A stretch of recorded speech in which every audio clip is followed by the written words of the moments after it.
అమెరికాలో బోయింగ్ విమానానికి పెను ప్రమాదం తప్పింది.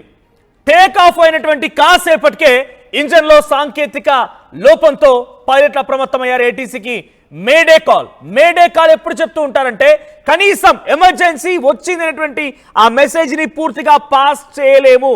కొన్ని క్షణాల్లోనే ప్రమాదం పొంచి ఉంది, డేంజరస్ అనేటువంటి సందర్భాల్లోనే మేడే కాల్ చెప్తూ ఉంటాము. ఇది అటు ఏరోప్లేన్ కి సంబంధించిన టెక్నికల్ వాడుక భాషలో ఇది చాలా ఎమర్జెన్సీ. కొన్ని సెకండ్స్ లోనే ఇక ఏదో భారీ ప్రమాదం జరగబోతోంది అనేటువంటి దానికి ఒక సంకేతంగా ఈ మేడే కాల్ చెప్తూ ఉంటారు. అహ్మదాబాద్ విమాన ప్రమాదానికి సంబంధించిన అంశంలో కూడా చివరిగా ఆ కాక్పిట్ లో రికార్డ్ అయిన వాయిస్ ఏంటి? May Day call. మేడే అనేటువంటి ఈ పదమే ఎమర్జెన్సీని తలపించే పదము.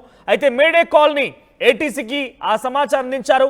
విమానం డల్లాస్ లోని ఎమర్జెన్సీ ల్యాండింగ్ అయింది. డల్లాస్ లో ఎమర్జెన్సీగా ల్యాండ్ చేశారు విమానాన్ని.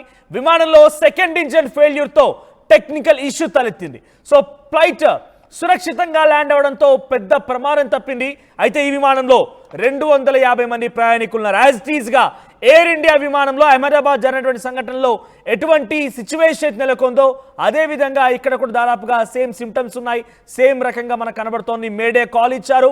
250 మంది ప్రయాణికులు ఉన్నారు. గాల్లోకి లేచిన తర్వాత కొద్దిసేపటికే కొన్ని క్షణాల్లోనే ఆ విమానంలో సెకండ్ ఇంజన్ ఫెయిల్ అయిపోయింది. సెకండ్ ఇంజన్ ఆగిపోయింది. అయితే 2 ఇంజన్లు సమాంతరంగా పనిచేస్తేనే ఆ విమానం ఒక్కసారిగా పైకి లేవడానికి, లిఫ్ట్ అవ్వడానికి ఉపయోగపడుతుంది. ఒకే ఎత్తు అయితే ఆ తర్వాత గాల్లోకి వెళ్ళిన తర్వాత ఒకదాని తర్వాత ఒకటి గట్టిగా పుష్ చేస్తేనే ఆ వేగానికి ఆ తర్వాత ఆ ఫ్లైట్ మూవ్మెంట్ అనేది కరెక్ట్గా సవ్యంగా ఉంటుంది.